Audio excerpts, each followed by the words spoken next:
Zaman hayır olsun saygılı seyirciler. Hoş buluştuk. Efirde GRT kanalı Обсуждаем Вместе programmasında yanında bugün 10 götürücüsü ben Polina Barbova. Saygılı seyirciler, Gagauzyan yaşayanlar hem de misafirleri isterim tanıştırma programın çeketmesinde size bizim misafirlerimizle. Bu Gagauzya Gençlik hem Spor Bakanlığı'nın başın yardımcısı Pavel Tulba. Zaman hayır olsun size Pavel İliç. Çok sağ olun. Hani kabul ettiniz teklifimize. Geldiniz bugün katılırsınız programaya. Siz de sağ olun. Komrat kasabasının spor liseyin treneri, tekvando spor çeşitinde Aleksandr Mitioglu. Zaman hayır olsun size. Zaman hayır olsun. Çok sağ olun. Türkiye milli takım treneri, teknik direktörü Sedat Atılgan. Zaman hayır olsun. Merhabalar. Hoş Çok bulduk. seviniriz. Hani Gagavuzya'da bulunuyorsunuz. Biz de teşekkür ederiz. Hem de dördüncü misafirimiz bu Şevket Ateş, bu sporcu. Sana da zaman hayır olsun. Çok sağ ol. Hani geldin büyük katılırsın Обсуждаем Вместе programmasına. Saygılı seyirciler, hem de pahalı bizim misafirlerimiz bugünkü bölümümüzde laf gidecek bir kamil spor çeşidi için, tekvando için. Tekvando bugün dusu çeşitlerin tek düş görüşmesi, hangisi koyulu olimpiya oyunların programmasına. Kalın bizimle kalın GRT kanalında. Bir kısa aralıktan sonra biz gene buluşacağız sizinle bu stüdyoda.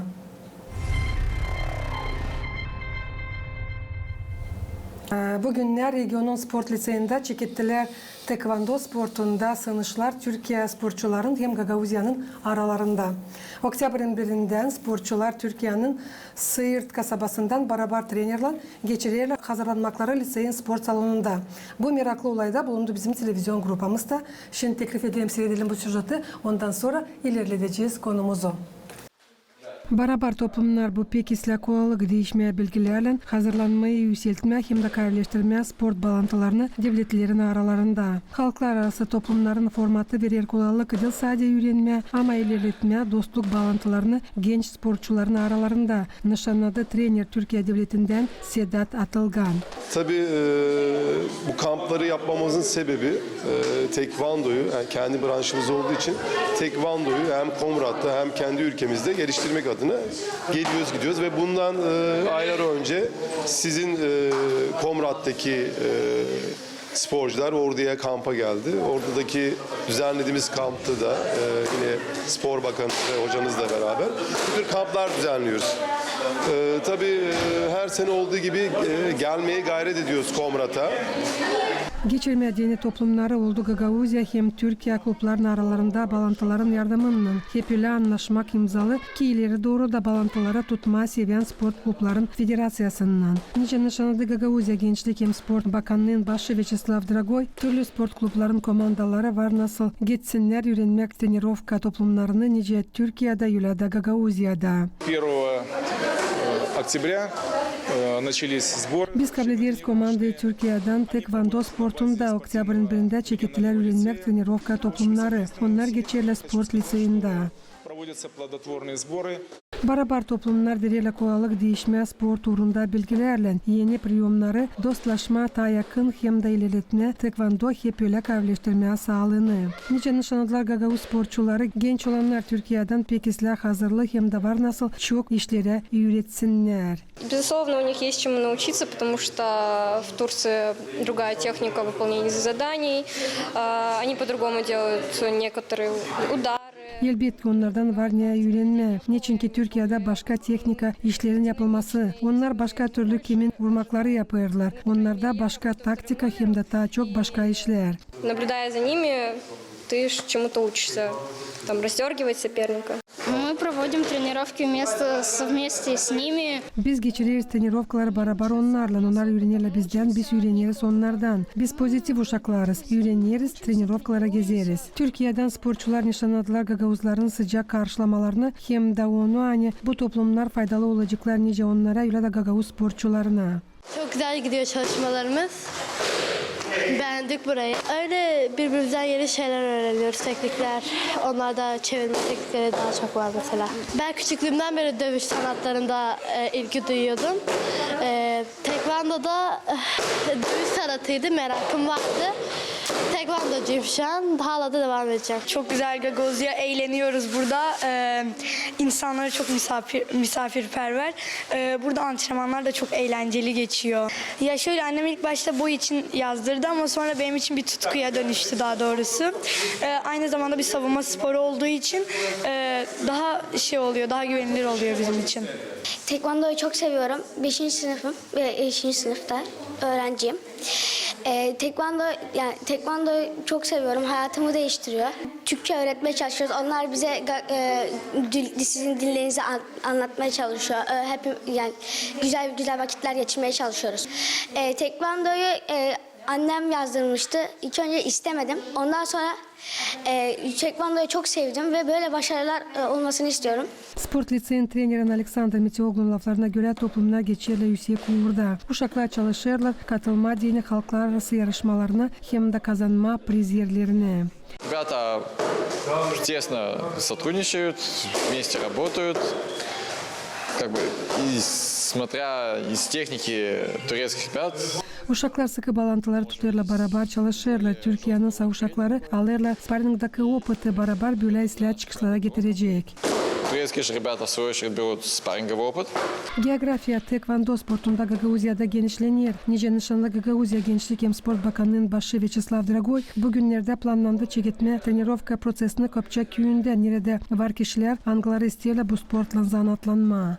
Управление молодежи спорта. Мы стараемся расширять географию выездов наших спортсменов как на международные турниры. Biz nice Gagavuzya Gençlik hem Spor Bakanı savaşırız genişletmeye geografiyi ki bizim sporcular gitsinler nice halklar arası turnirlere öyle de yürünmek trenirovkalara. İsteyim tabirse şükredeyim ki onları kim o yardımcı olur geçirme bu spor toplumlarını da tabir sıra söyleyeyim hani umutlanırım hani ileri doğru bağlantıları tutacağız. Будем более плодотворно сотрудничать. Nice söylerle trenerler sık katılmalar yarışmalara verirler dil sade opıtı hem de bilgileri ama toplarla bireri sporcuları türlü devletlerden hem de yardım ederler onlara yükseltmeye kendi profesyonel uğrunu. Nice anlaşıldı trenirovkalar geçerler intensif rejimde 2 sıra günde. En pek ne lazım hesaba alınsın bu teknika, taktika hem de fizik uğrunda hazırlanmaklar. Saygılı Sedan, söyleseniz var mı Gagavuzya'nın gençlerinde potansiyel zanatlanma dini bu kamil sport çeşitinin tekvandoyla? Evet. Biz buraya 2 sene önce gelmiştik. Bir davetle geldik. Hem buranın spor bakanıyla hem buranın antrenörü Alexander Sasha aracılığıyla.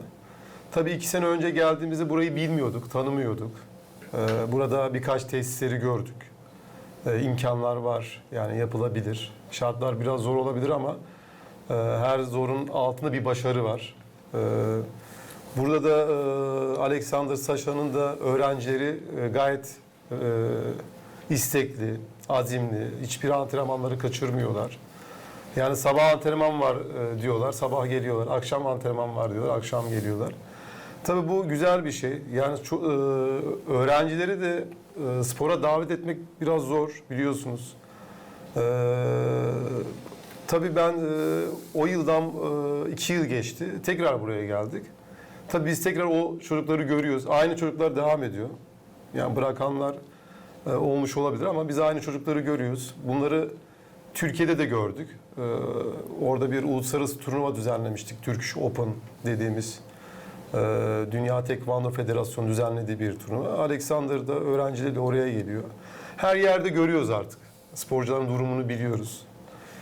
Kapasitelerini biliyoruz. Tabii bu 2 yılın biriktirdiği bu tecrübeyle çocukların geliştiğini görebiliyoruz.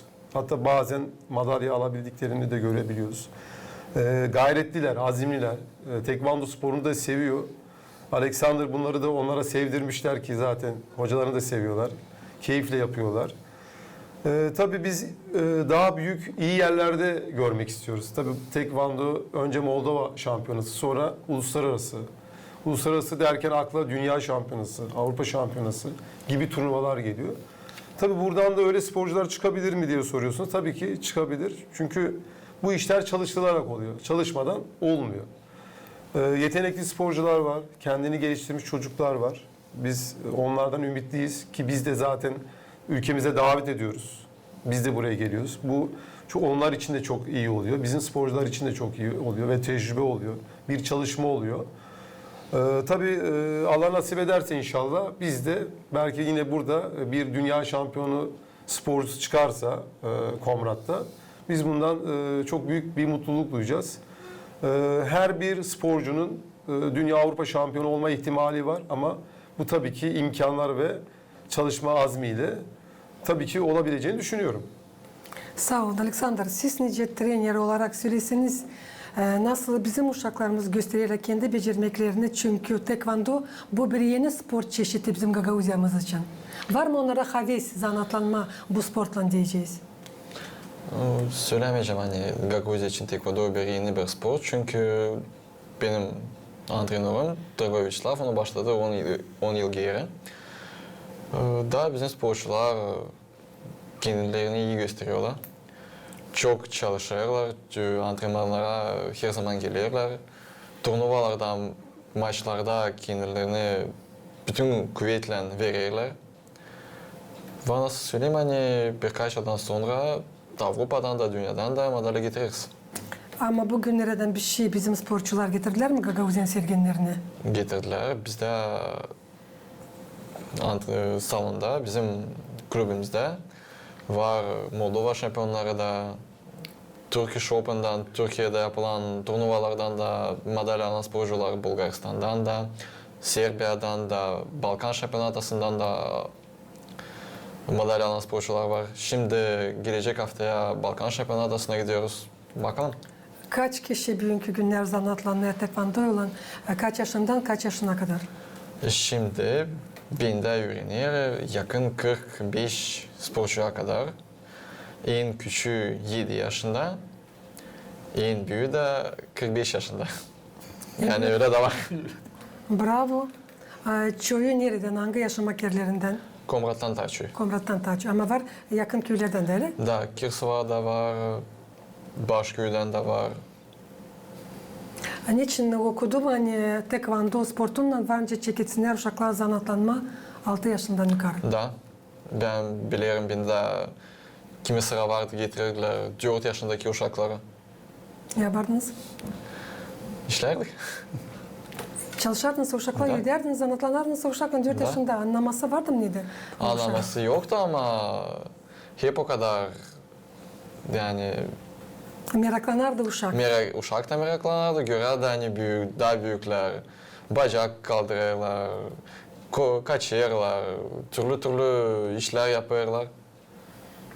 Bravo söyleyeceğim anne, bu süre çok büyük opet için, sizin becermekleriniz için. Çünkü 4 yaşında uşağa hazırlanma bu sporta sanırım değil kolay.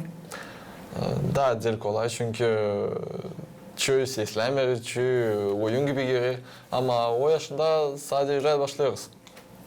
Pavel İliç, nice biliriz hem de nice görürüz sport Gagavuzya'da ilerler hem de ilerler. Sport türlü çeşitlerde anılar olurlar. Gagavuzya Gençlik hem Sport Bakanlığı'nın yardımından. Söyleseniz ne kadar sport kulübü hem de seksiyaları tekvando sportunda çalışırlar bugünkü günler Gagavuz Avtonomyası'nda. Çok iyi yani böyle sayıyorsunuz. Yani bizim sport ilerler, biz de böyle sayarız.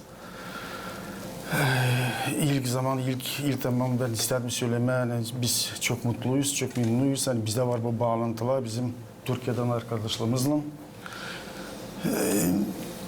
İnci söyledi, antrenör olarak ikinciler bize geliyorlar. Biz de gittik.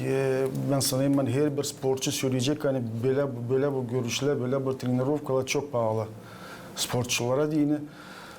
Saygılar hem görsünler hangi nerede bulunuyorlar, nereye gidiyorlar, ne doğru mu, teknika doğru, dil mi doğru, opet alma teknikada. Onun için sporcular böyle çalışmalara pek mutlu, pek memnunuyuz. Biz de pek mutluyuz. Yani bizde var bu bağlantılar. Bağlantılar değilse de tekvandoda bağlantılar bizde oldu. Bitki vakitler futbolda da Türkiye'nin işittiyseniz belki bilirsiniz bir 2-3 hafta geri bizde milli takım futbol veteranların arasında ama milli takım gitti Türkiye oynadı. Türkiye milli takım bu Master'ın Veteranal Federasyonunun milli takımı futbol.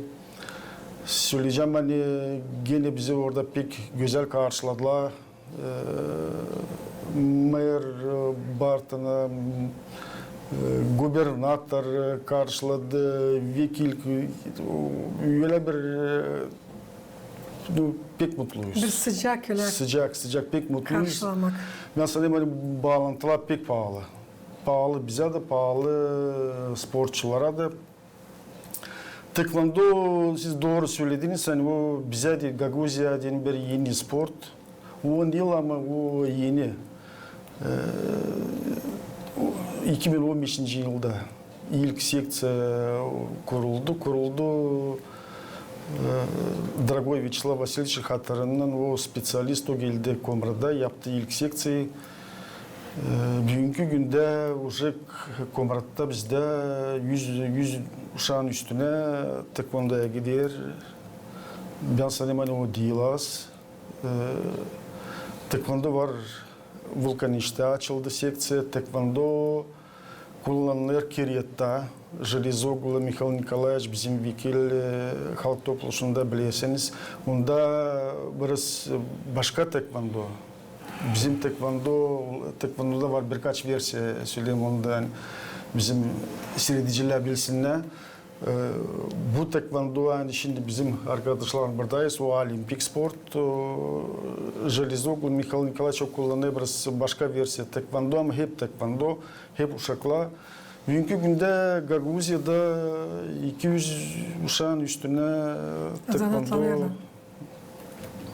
Onun için Pavel Civarcı söylemeye bugünkü günler hani günden uşakların sayısı katılma diyene zanatlanma bu tekvando sportunun yükselecek. Bunda hiç yok.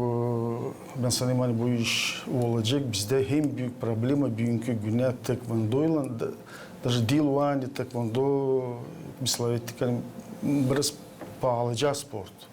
Ben ama ana babalar ola kayıl uşuna Gitsinler diyeceğiz. Gitsinler. Değil bunda problema. Problema bizde hem büyük hani bizde yok spesyalist. Değil mi? Yeni spor. Bizde var Дорогой Вячеслав, bizde var Alexander. Bizde Железоглы, Vulkaniş'te de o kadar. Bizden bir üdelim spesyalist. Onun için tabir kere çok teşekkürler bizim arkadaşlar. Ulla geldiler. Biz paylaşıyoruz opıtla. Önce kimseyi ta evvelden bunu söylemiştiler. Açan binde var bir alma. Sinde var bir alma. Açan bir almaları değişir. Bizde hep kadar kalıyor birer alma. Ama açan sinde var bir ideya, binde var bir ideya da biz o ideyalarla paylaşırız. Bizde olur ikişer ideya ikimizde de. De bu tamam tekvando şimdi gün yapıyoruz bu görüşü tamam. Ben ne isteyeyim söylemeye hani pek doğru söylediniz. Örnek de gösterdiniz. Açıkladınız. Ne isteyeyim söylemeye hani nereye bizim Gagavuz halkı Türk kardeşlersiz. Artık biz sizin omuzlarınıza dayanırız her bir süreceğiz gün, her bir ay. 30 yıldan ziyade. Çünkü o kadar yardım Türkiye tarafından Gagavuzlar kabul ettiler. Yani bugünkü gün sanırım hani burada lazım gece gündüz oturma da sıralama ne kadar bize yardım oldu. Hem de olur bugünkü günlerde. Size ayrı bir şeyden sağ ol bütün Gagavuz halkından. Çünkü her bir ana baba isteyen onun uşakları zanatlansın. Ne sosyal sportla oturmasınlar gadgetlarda, internette kafalarını bozmasınlar. Çünkü önce biliriz orada da var çok ıslah haberlerde var çok prost haberlerde. Da biliriz niye bu prost haberler var nasıl getirsin mayali uşaklara. Bunu saklamayacağız. Ayteş Bey, yetişti sıra sana da şimdi. Detayları söyledim, uşaklar için tekvando spor çeşidi çekidil zanatlanma 6 yaşından yukarı. Bu spor çeşidi ilerlediği disiplini, karakteri hem de duyma diyene konkurentini tatamide öyle mi? Söylesene, sen ne zaman çekidin zanatlanma bu Kamil tekvando spor çeşidinden? Ne seni getirdi bu sporta? Seni ne etkiledi spora geldin? Kaç yaşında başladın diye bir de bu soruyor. Spora 9 yaşında başladım. Yani 10 yaşına girerken falan başladım. Ondan sonra spor beni çok bu tekvando beni çok etkiledi. Bu tekvando düzenli uyku yapamıyordum. Ondan sonra gece erken uyumaya başladım ve sabah erken kalkmaya başladım. Ve ondan sonra yemem çok kötüydü. Yiyemiyordum hiçbir şey. Yani hocam sağ olsun. Artık her şeyi düzenli olarak yapabiliyorum. Şimdi hepsi doğruldu öyle mi? Evet. Aleksandr, süresiniz nice sınışlar, nice trenirovkalar bugünkü günler geçerler uşakların aralarında? Trenirovkalar geçer çok güzel. Biz 2 trenirovka günde yapıyoruz çünkü hazırlanıyoruz turnuvalara. Hem bizim komandamız hem de onların ekibi. Şimdi haftanın bitkisinde, 11'sinde biz gidiyoruz Kişinev'a turnuvaya. Çok büyük bir hem de zor bir turnuva olacak. O yüzden lazım iyi hazırlanalım. Demek iyi hazırlanmak, bu ne? İyi hazırlanmak, o yapma trenirovkalarda hepsinin neyesinin gücünü yetir. Hem de görme, anlama, nice senin çocuklar kimine sen düşeceksin, nasıl onlar işlerler, nice onlar güreşirler de onlardan daha iyi olma. Doğru. Sedan Bey, size de bu soruyu Evet. koyacağım. Sizin bakışınıza göre, çünkü bulunursunuz ikişer sıra günde uşakların aralarında bu trenirovkalarda. Ne var, nasıl söylersiniz uşaklar için, nice Türkiye devletinden, nice Gagauzyan uşakları için? Ya şimdi tekvando bir kere zor bir spor. Yani tekvando sporu diğer branşlara benzemiyor. Çünkü uzun bir zaman istiyor. Bizde Türkiye'de bir tekvandoya başlama süresi 6 yaştır. Hem lisans çıkarma yaşı resmi olarak. Tabii belli bir şeyden geçiyorsunuz. Antrenman metotları var. 6 yaşındaki yapacak kişilerin nasıl bir antrenman programı ortaya koyuyorsunuz? Her sene ve ilerlediği ve büyüdüğü zaman tabii programlar, metotlar değişiyor. Bunda da tabii tekvandoda kuşak var biliyorsunuz. Beyaz kuşak, sarı kuşak, siyah kuşağa kadar gidiyor. Bunlar belli zamanlarda o kuşak atlatılıyor. Yani başarılı olan kişiler bir üst seviye yükseliyor. Tabii başarılı olmak kolay bir şey değil. Hemen hemen her gün antrenman yapmak zorundasınız. Bazen dinleneceksiniz ama bunu planlı ve programlı yapmak gerekiyor. Bir de biliyorsunuz son zamanlarda teknolojiden de faydalanmak lazım. Uzun bir süreç. Tabii iyi bir tekvandocu 5-6 yılda ancak yetişir diye söylüyorum. Tabii 5-6 seneden sonra artık tabii yapılan antrenmanlar sonucunda başarılı olunabiliyor. Ama tabii bu biraz imkanlar da dahilinde. Yani tesislerin olması lazım. İmkanların olması lazım. Yani tekvandoda biraz da pahalı bir spor. Yani üzerinize giydiğiniz ekipmanlar, tekvando kıyafetleri, korumalar, sevkart, elektronik bir sistem var. Gerçekten bunlar çok çok yüksek fiyatta. Tabii bunların da olması gerekiyor. Şimdi bunlar olursa tabii ki sporcular gelişebiliyor. Bunlar tamamen biraz da imkanlar dahilinde olması gerekiyor. Siz bugünkü bizim gençlerde Gagauzyan uşakların aralarında belli edersiniz mi? Dijital'e gelen bizim şampiyonları. Yani şimdi onlar zaten bizim ülkemize geliyor. Alexander'ın da söylediği gibi. Onlar da bizim turnuvada, düzenlenen turnuvada yarışabiliyorlar. Onlar da çalışıyor. Onların da gayreti var. Onlar da başarılı olmak istiyor. Tabii onların içinde herkes illa yani Avrupa Dünya Şampiyonu olacak diye bir şey yok tabii ki. Herkes Avrupa Dünya Şampiyonu olursa o zaman iş sıkıntıya biner. Şimdi kimisi sağlıklı yaşam için spor yapıyor. Siz az evvel dediniz tablet, telefon gibi şeyler. Şimdi sadece onlar değil, sağlıklı yaşamak da var. Yani dışarı çocuğunuzu bıraktığınızda bir tehlike oluyor değil mi? Araba çarpabiliyor, köpek ısırabiliyor, her şey olabiliyor. Ama spor faydalı bir şey. Sizi o kötülüklerden uzak tutuyor. Bunların da çok önemi var, faydası var. Bunlar da çok önemli bir şey. Ama tabii yetenekli çocuklar var. Yani anne ve babadan gelen yetenekli çocuklar var. Onlar biz Türkçe'den Allah vergisi diyoruz. Ben neden sordum? Çünkü siz kendiniz bu tekvando sportunda 30 yıl Ne şimdiden aşkına, sonra. evet. Biz belli siz gözledirsiniz, belli edirsiniz Gözlemliyorum. uşakları. Hangisinden ne varınca olsun. Öyle mi? Var. Hangisi ileri gidecek, hangisi gitmeyecek. Ben bu yüzden size bu soruyu Doğru. koydum. Tahmin edebiliyorum ama tabii şimdi biz burada bunları açıklayamıyoruz. Sen iyisin, devam edeceksin, iyi bir yere geleceksin. Tabii bunlar öğrencilerle konuşulmaz. Ama sizin dediğiniz gibi biz gözlemliyoruz. Evet, bunda iş var diyoruz biz. Bu evet ileride başarılı olacak. Ama bu sporcular kendi hikayelerini kendileri yazacak. Şimdi hoca %50'dir, sporcu da %50'dir. Yani hoca öğretir ama çocuk bunu yapmak istemiyorsa yani hocanın bir faktörü olmayacaktır. Ama hoca bir şeyler öğretecek, öğrenciler de bunu alıp daha fazlasını yapacak. Daha fazla gayretli olacak ve istekli olacak değil mi? Yani eğer bugün siz bir şeyler öğretiyorsunuz ama çocuk sizi dinlemiyor. Buna hiç kimse bir şey yapamaz.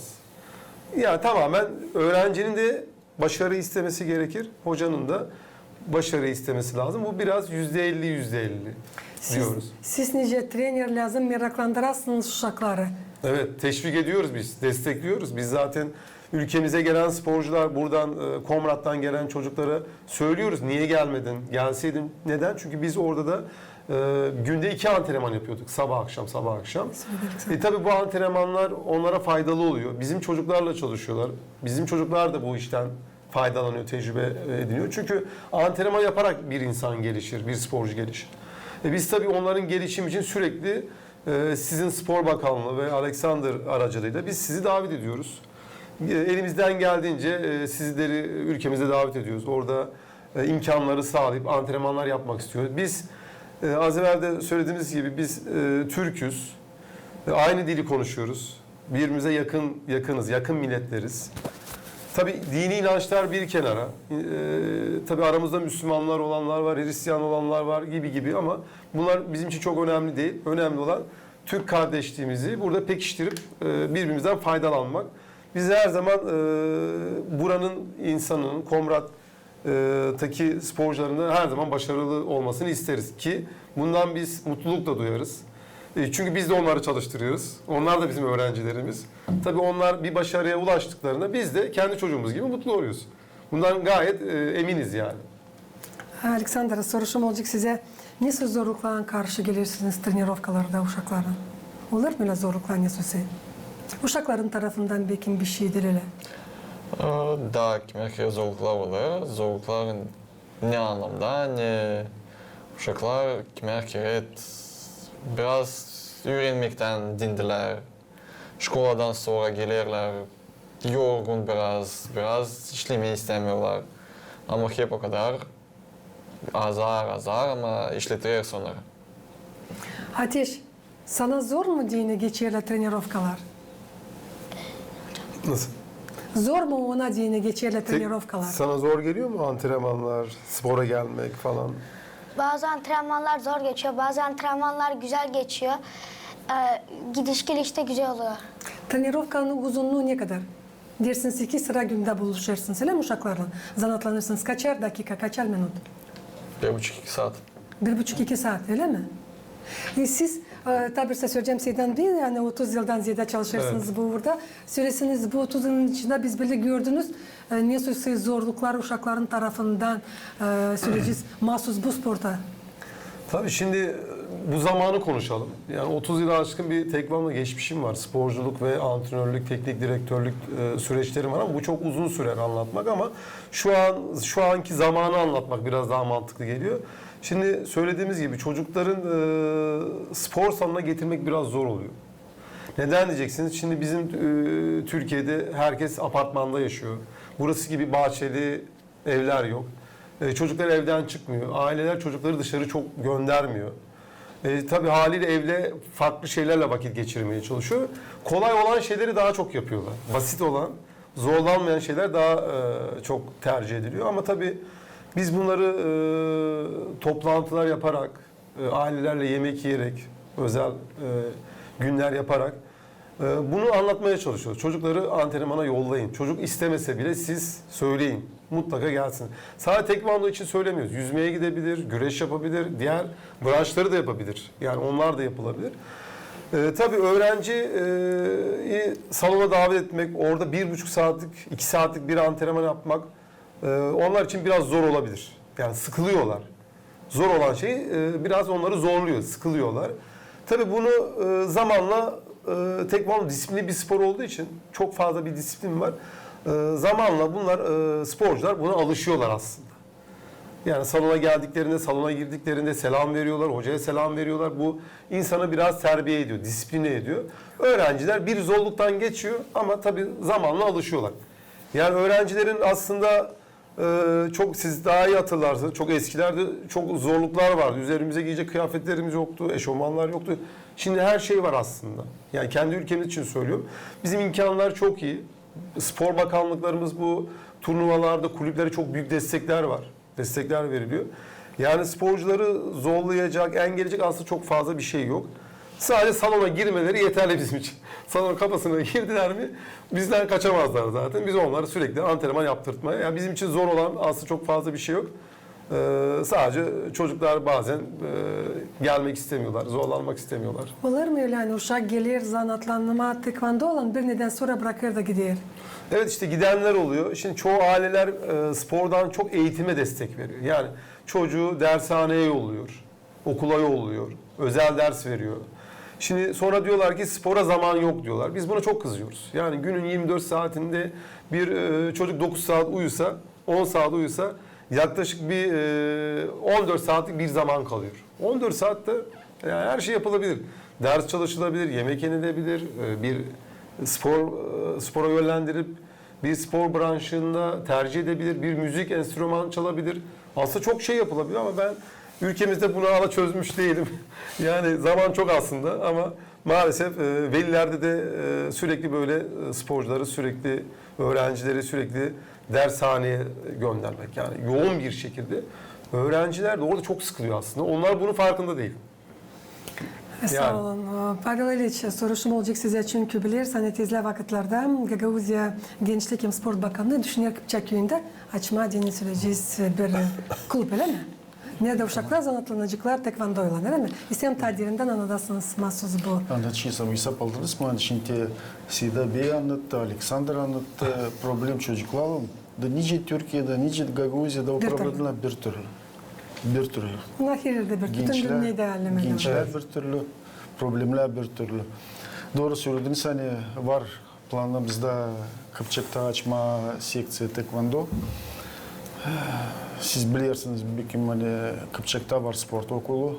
Bizde 3 köy var, nerede var spor okulu. Kıpçak, Kongas hem de Avdarma. Brasilya'lı Çama var, tabir köy. Şimdi bizde şimdi hazırlanıyor. O da isteği açma spor okulu. Kıpçak büyük köy. Kongas büyük köy, Kıpçak büyük köy. Kıpçak'ta var çok hevesli uşak hani istiyorlar tekvando çalışma. Vardı vakansiya, onun için çok açan uydu bu uşaklar, uydu köy, primar hani isteyer açılsın bu seksiya, onun için hepsi toplandı bir yerde. Kıpçak'ta olacak bu seksiya, olacak tekvando.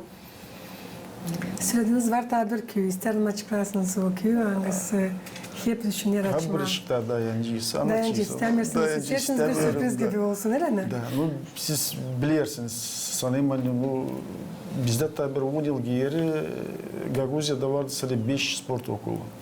Bugünkü günde bizde 12 spor okulu var. Hem de sport liseyi. Onun için biz bunun pek mutluyuz, pek memnunuz. Hani ne kadar daha çok spor okulu, daha çok uşak hani sporcu yani gezme sokaklarda tecrübeli anlattı bu problemleri. Ola tekvando mu, futbol mu, güreş mi, ne de olsa ola sporcu ola var. O zaman ana babalar da taharat. Çünkü bilirler uşakları bulunurlar. Ne sözde spor salonunda elbette dil yollardan yansı gezerler. Bunun için hiç de zılaf yok. Niçin ki her bir ana ister büyütme, terbiye etme kendi uşağında. Ne sözde sevgi sporta. Dil sadece hani o sağlık tarafından olacak kahve ama hani o doldursun kendi haylak zamanını. Mahsus elbette ki spor salonunda. Sedan Bey, soruşum size olacak. Söylesiniz neyle ayrılırlar Gagauzya'nın sporcuları Türkiye'nin sporcularından? Duyuyorsunuz mu böyle bir şey? Ayırt etmek mi dediniz? Tam anlamadım. Ayrılırlar. Bizim uşaklar sizin uşaklardan neyle ayrılırlar? Yani Şimdi spor birbirleriyle ilgili kaynaşma ile ilgili mi söylemek istediniz tam olarak anlamadım ama yani buranın Komrat'taki çocuklar bizim spor kulübünün çocuklarıyla beraber artık birbirleri kaynaşmış durumdalar. Birbirlerini tanıyorlar, birbirlerini biliyorlar, kendi dillerinden öğrenmeye çalışıyorlar. Gayet memnunlar. Sosyal medyadan da görüşüyorlar birbirleriyle, iletişim kuruyorlar. Hatta buraya gelmeden önce öğrencilerim sizin buranın çocuklarına hediyeler aldılar. Bizim ülkemizde adettir bir yerden bir yere gidip hediye vermek. Gayet iyi anlaşıyorlar. Kendi dilleriyle konuşuyorlar. Onlar Türkçe öğrenmeye çalışıyor, geliştirmeye çalışıyorlar. Bizimkiler de onları anlamaya çalışıyor. Gayet birbirlerinden çok memnunlar. Güzel geçiyor, güzel anlaşıyorlar. Tabii bu sporun da verdiği güzellik aslında. Yani birbirleriyle bir etkileşim oluyor. Bu coğrafyayı tanıyorlar. Bu sporun da işte siz az evvel söylediğiniz gibi yani spor sadece başarı, dünya Avrupa şampiyonu olmak, işte bir Moldova'da şampiyon olmak değil aslında. Sporun birleştirici gücü nedir? Şimdi bunların yaşı ilerledikçe, büyüdükçe belki yarın öbür gün ben Türkiye'ye geliyorum. İşte beni bir hafta misafir olarak ağırlar mısın? Bu da güzel bir şey. Yani Dostluk. evet, kardeşlik bu sporun bağlaştırıcı bir gücü aslında. Biz de işte yurt dışına maçlara gittiğimizde oradaki sporcuları veya tanıdığımız hocalarla da biz telefonla görüşüyoruz, konuşuyoruz. Onlar bize geliyor, biz onlara gidiyoruz. Bu aslında güzel bir şey. Normalde siz tanımadığınız birinin evine gitmezsiniz mesela. Bilmediğiniz, yani güvenli olmadığı için. Ama sporun verdiği güç, sürekli görüşüyorsunuz, karşılaşıyorsunuz. Bu bence çok anlamlı bir şey, çok güzel bir şey aslında. Sadece spor eşittir başarı değil aslında sadece. Bir yaşantı haline getirmek yani. Bildirtme, dini, tanıtırma, dini kendi halkını spor uğrunda elbette lazım para. Tabii ki, kesinlikle. Uşakları dini hazırlama lazım para, uşakları yollandırma, halklar arası mı, Avrupa mı, dünya şampiyonatlarına lazım gene finanslar, büyük finanslar. Söyleseniz Türkiye devletinde nasıl bu soruş duruyor? Nasıl bütçet? Sizde orada Tekvando'da söyleyeceğiz federasyasında. Tekvando Türkiye çok yıllar önce geldi. Yani Tekvando Türkiye 1960 yılında geldi. Tabii 1960 yılında çok eskisi geriye dönük tekvando yapan kişiler vardı ama tabii resmi olarak 1968 yılında Judo Federasyonu'yla Tekvando Federasyonu faaliyetlerini beraber devam ettirdiler. Tabii Türkiye'de 81 il var, eyalet var, 81 il var. Şimdi her 81 ilin de ilçeleri, kasabaları var. Bunların her yerinde tesis vardır, spor tesisi. Yani her ilde, ilçede ve köylerde bile tesisler vardır. Tabii Spor Bakanlığı il müdürlükleri, bizim spora bakan Gençlik Spor İl Müdürlükleri, onların temsilcileri. Bunlar bütün, bizde de Türkiye'de de 65 tane spor dalı var. 65 tane spor federasyonu var. Bunlar bütçelerini her yıl ayarlayıp turnuvalar düzenliyorlar. Türkiye şampiyonası var, okul sporları var, üniversiteler var. Bunlarla ilgili bütün federasyonlar yıllık bütçelerini yapar. Bunları bakanlığa sunar. Yani örneğin Tekvando Federasyonu yıllık bütçesi, ben resmi olarak söylemiyorum, 100 milyon TL bir paraya ihtiyacımız var diyor. Bunu ben işte nerede kullanacağım? Türkiye şampiyonasında kullanacağım. Uluslararası turnuvalarda kullanacağım. Dünya şampiyonasında kullanacağım. Bu parayı öngörerek bu kadar gidebileceğini söylüyor. Spor Bakanlığı'nda Tekvando Federasyonu bu kadar bir bütçe ayarlıyor. Tekvando Federasyonu da bu parayı sporcuları hazırlayıp faaliyetlere, yani turnuvalara yolluyor. Tabii bunun bir daha öncesi daha var, gerisi daha var. İllerde, yani şehirlerde olan organizasyonlar var. Onları da devlet destekliyor. Yani bugün bir Türkiye şampiyonasına gideceksek İstanbul'a, bir Türkiye şampiyonasına, bizim bağlı bulunduğumuz kurum, Spor İl Müdürlüğü biz diyoruz oraya. Spor İl Müdürlüğü diyor ki kaç kişi gideceksiniz? 20 kişi gideceksiniz diyor. 20 kişiye biz harca diyoruz o verilen paraya. Onun günlük bütçesini veriyor. Takım İstanbul'a Türkiye şampiyonasına gidebiliyor devletin desteğiyle. Ülkemizde bu şekil ilerliyor. Tabii ciddi yatırımlar. Sadece Tekvando'dan söz ettim. 65 tane federasyon var. 65 branş demek. Judo, Tekvando, boks, basketbol, voleybol gibi bir sürü federasyonlar var. Yani tabii devlet gerçekten çok büyük destekler veriyor ve büyük tesisler yapılıyor. Biliyorsunuz bir tesisin maliyeti şimdi günümüzde çok yüksek maliyetler. Hemen hemen 81 ilde, ilçelerde, kasabalarda, köylerde bile tesisler var. Tabii bizim de amacımız diğer spor branşlarında da başarılı olmak lazım. İşte atletizmde, okçulukta. Yani tekvando olarak Türkiye'de çok güçlüyüz.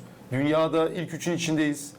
Mesela 2023'te Azerbaycan Dünya Şampiyonası'nda Bakü'de dünya şampiyonu olduk takım halinde, takım olarak. Tabii biz her gittiğimiz ülkelerde, Avrupa ve dünya şampiyonlarda mutlaka ilk üçe gireriz. Yani ya ikinciyizdir, ya birinciyizdir, ya da üçüncüyüzdür. Yani çok şükür her turnuvalarda başarılı oluyoruz.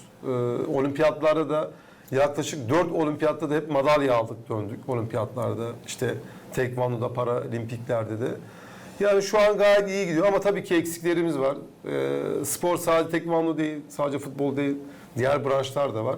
Diğer branşlarda da biz başarılı olmak istiyoruz. Bununla ilgili spor bakanlıklarımız da muhtemelen çalışıyordur. Bunlarla ilgili projeleri vardır. Yani gayet memnunuz. Yani çok elzem bir durum yok yani. Alexander, size önce trenere öyle soruşum olacak. Karşı gelirsiniz mi para tarafından problemalarla için hazırlanırsınız, yola diyeceğiz halklar arası mı ya da Avrupa mı şampiyonatına? Karşı gelirsiniz, niçin çıkırsınız bu durumdan? Önce size söyleyeyim. Şimdi söylersem hani hepsi izle, başlayıcılar yardım etmeyin. Söylenince var. Söylersem hani hepsi prost, çocuklar ya parasına verelim, maçlara gideyiz, daha ne isteyiz.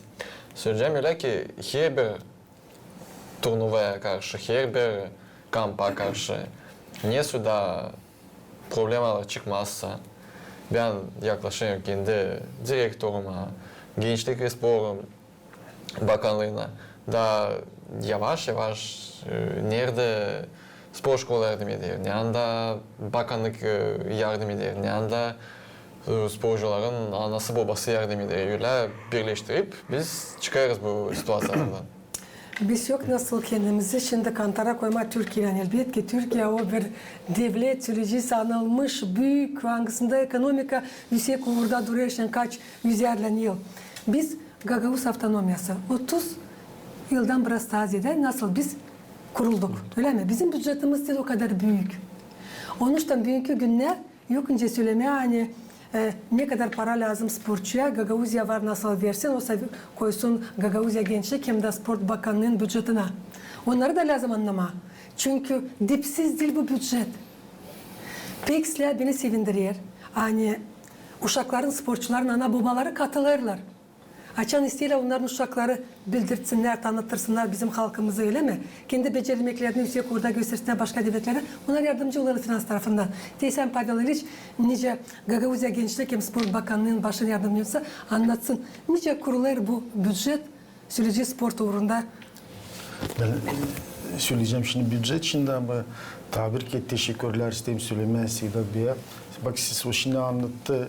Kaç olimpiyada, ne kadar medal getirildi, ne kadar tekvandoncu, ne kadar para. Da bakın şimdi buraya niye Türkiye milli takımı antrenörü bize Gagavuzya'ya geldi. Kendi opatlan kendi beceriklerini gösterme imkanlar. Pay olma. Tabir ki çok İmkanlar, teşekkürler. evet. Çok teşekkürler. Bakmadan böyle yüksek statüdünüze affedin. Siz ne kadar hesaplısınız, derin fikirlisiniz, yavaş insansınız. Bakmadan sizin statüsünüze. Evet. Hani bugünkü gün doğru söylediniz sizce milli. Evet, teşekkür ederiz. Çok teşekkürler. Alexander gene çok doğru söyledi. Yani çok sağ olsun ana babalar hani gene paylaşıyorlar yollama sporcuları turnirlere, şampiyonatlara ama bakanlık komitede kalmak bir tarafta bakanlıkta bizim bakanlıkta var bu именно bu için biz kuruyoruz para. Halk topluluğu bunu kabul eder. İmzalar. Sporcular tekvando bitki vakitler sık gidiyorlar. Sık gidiyorlar şampiyonatlar, sık gidiyorlar başka devletlere demeyeceğim hani biz büyük para veririz ama yol parası ben sanayım hani onda da var. Alexander Mramcık ben yalan söyleyeyim. Yol parası Bakanı komitede herkes veriyor, her zaman veriyor. Şükür, şükür. Hani böyle sanırım hani yavaş yavaş bizim haftamlarımız daha yüksek uğra kalkacak. Bütçetimiz daha büyük olacak. Yükseltmeye çalışıyoruz. Trenerler böyle yüksek uğurda gelecekler bize. Uşakları üretecekler. Da bizim de uşaklar gösterip belli bizim halkımızı o yandan ne tür bilgileri getirecekler başka sözcüsü Avrupa'nın mı olsa dünyanın mı devletlerinden becermeklerini getirecekler bizim uşaklara öyle mi? Da öyle yavaş yavaş sıra sıra bizim sportumuz kalkacak yüksek uğra. Çünkü var böyle gençler paydalı şafiden. Var böyle gençler ki oturuyor burada. Alexander ben bakayım ne kadar o genç de o trener. Ne kadar onda potansiyel, ne kadar onda var sevgi. De sadece sporta. Trenerde lam olsun sevgi ilk uşaklara. Evet. Çünkü trener o nice bir öğretici, nice bir terbiye edici, o nice bir doktor. O lazım yaklaşsın, sorsun uşağa, niçin senin keyfin böyle, sen büyük hazırsın mı anlatlanma öyle mi? Nereden acıyer, geç otur, lam kullanırsın kendini, kimerse ana baba gibi de kullanırsın kendini. Da ben seviniyorum hani bizim autonomyamızda var böyle genç olanlar angıları, bakmadan kendi yaşlarına girerler, hepsine sıraya da işleyerler. Hem de tabiren yok, hasta tekvandoyla. Onun yaşaması tekvando Alexander. Bağlı, öyle sıkı bağlı tekvandoya olan. Ne getirdi Alexander tekvandoya mahsus size? Çünkü öyle sıkı yaşamanız bağlı bu sportla.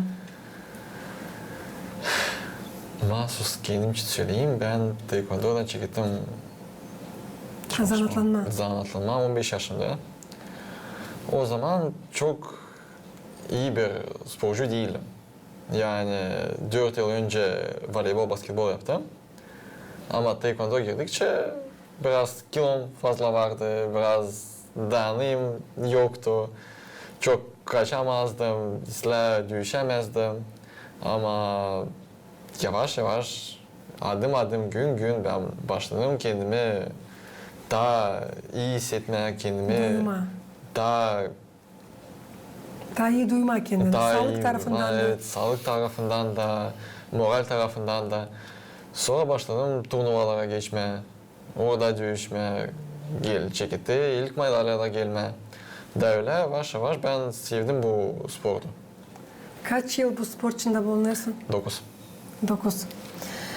Soruşum olacak Ateş'e. Çünkü bakayım oturuyor, bekliyor benim soruşumu öyle mi Cancazım?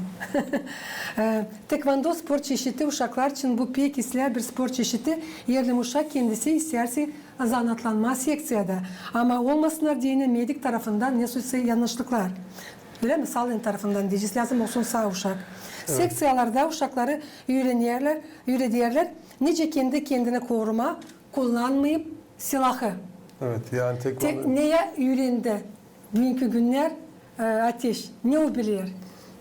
Yani bu öğrendiğin tekvando bunu dışarıda kullanıyor musun? Yani bir dışarıda biriyle kavga ederken etmeye çalıştığında bunu bir silah olarak kullanıyor musun? Açık açık sorayım dedim. Sorunuz. Sadece bir Hiç kere, kavga ettin mi okulda mesela? yani bir kere yaptım sadece. Ne yaptın? Tekvandoyla çok dalga geçiyorlardı. Evet. Bir kere kavga olmuştu. Ben de yavaşça bir tekme attım, uçtu. Hani kendi kendini bugünkü günler sen koruyabileceksin öyle mi? Evet. Yani tekvando... Tekvando zaten bir savunma sanatı. Evet sporu. Güzel özetledi. Tekvando aslında aynı zamanda savunma yani. Şimdi sen o tekmeyi atarken aslında ona öldürücü bir vuruş yapmamış. Yani benden uzak dur demiş. Pavel süresinin için Kıpçak köyü ne orada şimdi açılacak bu seksiya hem dangı yaşamak yeri Kıpçak'tan sonra sırada. Ben уже söyledim bu soruşa Kıpçak büyükü. Kıpçak'ta var çok havizli uşak, primar. Direktör spor okulunda onda var çok havizi açılsın tekvando. Alında dayank, o уже bir büyük iş yani değil küçük payı, o dayank ne anda tekvando kullanılır bilirsiniz. En azından bir 80.000 payı o dayangın var. Onun için Kıpçak'ta var hazırlık, çok hazırlık hani olsun bu seksiya. Niçin ki bu soru şüphelenecek bu eferden sonra insan Olacak. baktığında sorucuklar niçin mahsus? Ondan ben size sordum. Şimdi niçin mahsus ayırdınız Kıpçayım da kim ondan sonra sıradan duruyor? Hangi yaşamak yani? Ayırmadık. Ola kirlilik edilini ayırdılar. Öyle diyeceğiz. Öyle. Şimdi adık deva ettik. Tekvando çok güzeldi sport. Şimdi bitki vakitla pek çok köylüde var haves hani olsun tekvando. Ben söyleyeyim bizde hem büyük problema specialist. Uzmanlar. Hem büyük problema. Yok kim uşaklar var çok hevesli uşaklar. Hem de bunun gene biz çok memnunuz, çok mutluyuz. Hani gün günden uşak hani kim ister sport zedeleniyor. Bizler yıldan zedeleniyor. Ben sanayım hani o bizim hem büyük zaslugumuz bizim bakanlığın hani uşaklar zedeleniyor. Var medal, var şampiyon. Bizde bugünkü günde voleybol, Speranza, Moldova'da şampiyon, çadır basketbolda şampiyon, bizim Elena Kılçık şampiyon Avrupa. Biz ona çok mutluyuz ama tabir hani uşaklar da bizde zedeleniyor. Kim sporcular ben sanayım hani bunun da biz var çok Soruşum olacak Seydan Bey'e. Söyleseniz ne soy kaliteleri siz savaşırsınız terbiye etmek kendi öğrencilerinizde spor becermeklerinden kare.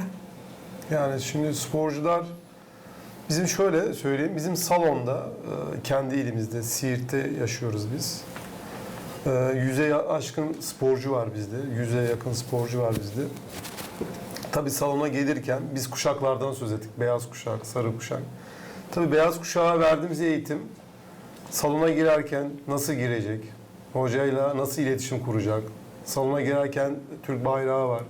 Önce bayrağa selam verecek, sonra hocaya selam verecek. Bir de kuşaklar arası yani bir beyaz kuşak sarı kuşağa saygı gösterecek, bir sarı kuşak yeşil kuşağa saygı gösterecek.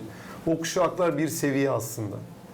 Kırmızıdan siyaha kadar bir seviye. Her gelen sporcuya, üst kuşağa saygı duyacak. Şimdi tekvando böyle disipline ediyor. Yani her gelen çocuk önce 4 ay bu eğitimi alıyor. Salona nasıl girecek, hocayla nasıl iletişim kuracak, kendi aralarıyla nasıl iletişim kuracak, tekvandonun bir disiplin sporu olduğunu, sizin az evvel dediğiniz gibi kavga ediyor musun, silah olarak kullanıyor musun, bunun bir silah aracıyla kullanılmayacağını, İşte eve giderken ev alışkanlıklarını, işte dişlerini fırçalayacak, ayaklarını yıkayacak uyumadan önce. Antrenmandan sonra gittiğinde duşunu alacak, sabah kahvaltısını yapacak. Sadece bu sporla ilgili bir eğitim değil aslında. Bu yeni başlayanlar için de böyle bir eğitimimiz de var. Günlük yaşamında ailesine nasıl davranacak? İşte sokakta yürürken veya öğrencilere okulda nasıl davranacak?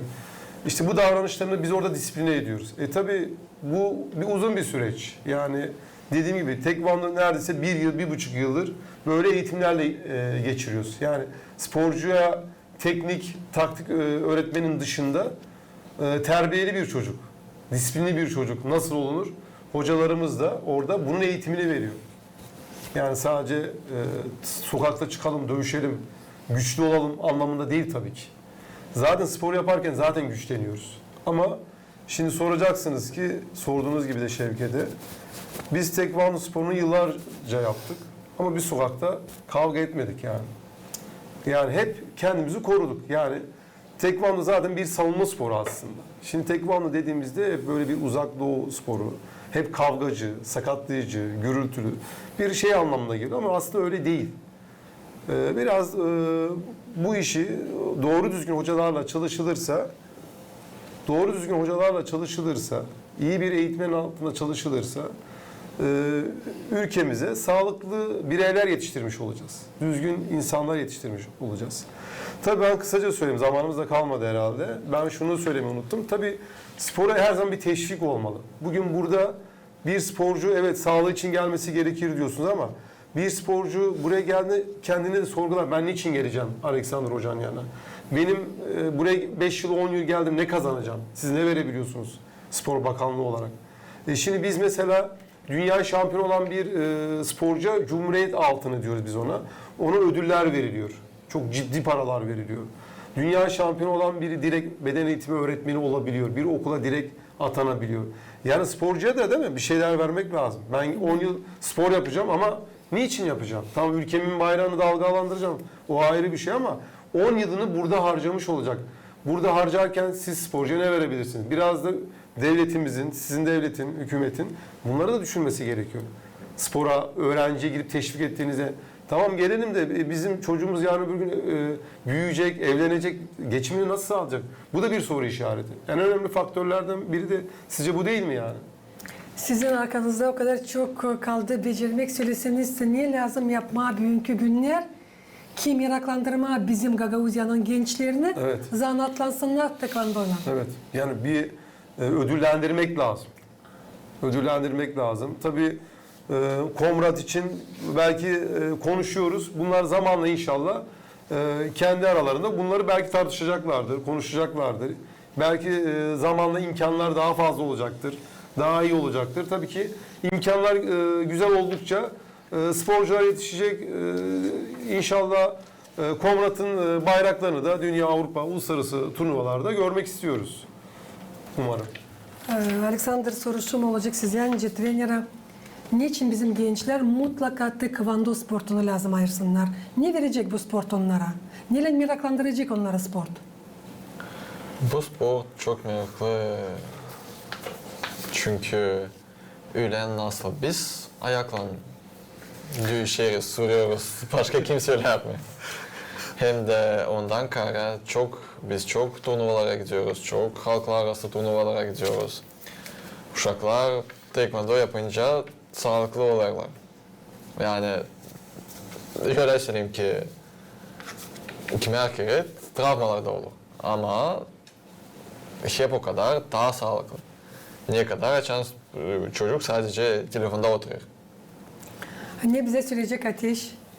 Niçin lazım uşaklar senin yaşında, birazcık daha küçük senden katılsınlar tekvando sportuna?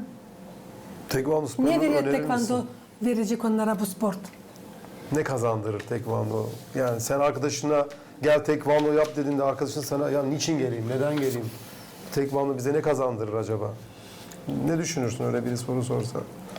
Tekvando demin dediğim gibi savunma diyelim ki kötüler ya da başka bir kişiler ne dese sana sataşırsa falan kendini korumak için yapılan bir tekvando spordur. Senin var kolayın büyüğün danışarsanın Gagauzya'nın, Türkiye'nin küçük olanlarına teklif ederse onları zanatlasınlar tekvandoyla. Teşvik et diyor yani onlara bu sporu Komrat'ta, Gagauzya'da yapmalarını teşvik et. Yani onlara Alexander'ın salonuna gelmesini tavsiye et. Anladın mı? Reklam yap, evet reklam yapman lazım.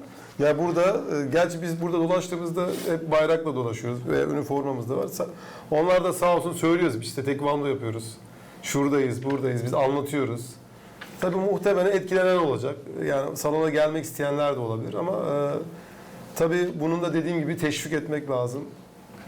Bu da size ve basına, bakanlığa inşallah güzel şeyler yapacaklardır diye düşünüyorum. Sağ olun sizin yardımınızla. Teşekkür ederim. Sizsiz bir şey olmayacak. Estağfurullah. Biz her zaman buraya gelmeye hazırız. Ne zaman Spor Bakanlığı ve Alexander tarafından davet edilirsek biz her zaman burayı seviyoruz. Sevdik zaten. 2 yıldır geliyoruz. Bu sene de geldik. Onlar da geliyor. Biz her zaman buraya gelmeye hazırız. Siz alo demeniz yeterli. Sizin hem de Gagauzya Gençlik hem Spor Bakanlığı'nın yardımıyla hepsi ıslah olacak. İnşallah. Pavel İliç hem de programın sonunda sizin de var kolayınız.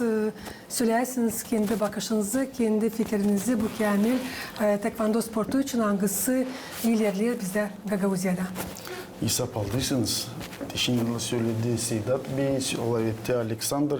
Olay ikisi de söylediler hani bu sportta hani o güzel hem de çok da ne verilen disiplini.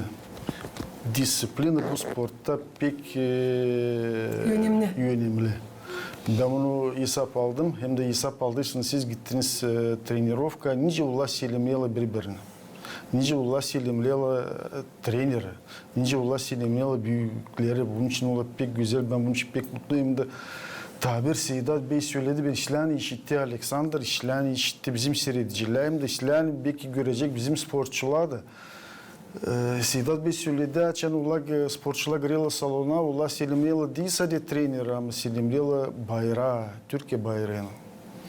Ben pek umutlanayım, hani bizim sporcular bunu işittiler, bizim sporcular bunu alacaklar. Biz bitki şimdi bu açan anlattım 2 hafta geri Türkiye'deyiz. Türkiye'de maçın önünde açan koydular gimleri, kalbildi müzik, ses kalbildi. Bütün stadyon, hepsi seyrediciler çaldılar. Türkiye gimini bütün siz sadece biz bilmiyoruz. Onun için tabir ki ben gene söyleyeyim hani pek memnunum hani böyle bağlantılar bizde vardı. Bizim de sporcular hem görsünler de öğrensinler. Biz söyleriz ama ben sanayım hani bu az. Hem görsünler de ince bu işleri kullanma. Lazım çizgileme yani hepsi yaşamakta çekilir disiplinadan. Disiplinadan. Disiplina varsa hepsi olur ince lazım. Disiplina yoksa bir şey olmaz. Ben tabii ki laf söyleyeceğim. Ben çok bunu örnek gibi kullanıyorum. Birkaç yıl geri ben bir anılmış futbolistin intervüsünü okuyorum. Moldova futbolcusunu. O anladır, kendi gençliğini de anladır, kendi dostlarını bu korespondentten biri kapana düşmüş, biri ölmüş, biri gene dil kötü işlerle kalbelmiş. Ona korespondent soruyor, siz anladıysanız bu dostların için, bu böyle kalbelmiş, bu böyle kalbelmiş, siz nice? Ya benim vakitim yoktu. Benim ana babam yazdılar, bu seksiya, o seksiyada bana bu kötü işlere vakitim kalmadı, zaman kalmadı. Onun için ben bunu çok kötü bir örnek gibi söyleyeyim. Bizim gençler kim işidir? Gidin tekvandoya, gidin boksa, gidin futbola, gidin güreşlin, Zanatlarınız. Çok sağ olun pahalı misafirler. Bulduğunuz vakit bakmadan havaya yağmurlu geldiniz, katıldınız. Anlattık bugünkü gün tekvando sporcu için, onun iyi tarafları için ne isteyeyim söylemeyen yerli insan sık zanatlanarsa tekvando sportundan o zaman o var nasıl kaybleştirsin sağlığını, zabunlasın hem de kaybleştirsin imunitete. Ne prost tekvando sportunda o aynı sporcu var nasıl yaralansın. Sevgili seyrediciler, Gagauzya yaşayanları hem de misafirleri Обсуждаем вместе programması yaklaştı sonuna. Tabirse isteyen getirmesin aklınıza. Hani bugün bizce stüdyoda bulundular. Gagauzya Gençlik hem Spor Bakanlığı'nın baş yardımcısı Pavel Iliç Tulba. Çok sağ olasınız. Komrat kasabasının spor liseyin treneri tekvando spor çeşitinde Alexander Mityoglu. Çok sağ olasınız. Türkiye milli takım treneri, teknik direktörü Sayın Sedat Atılgan. Çok sağ olun. Hem de 4. misafirimiz bu yeni genç bizim oğlumuz bu Şevket Ateş. Ben size söyleyeyim kalın sağlıcakla. Gelen buluşlardan kalın GRT kanalında.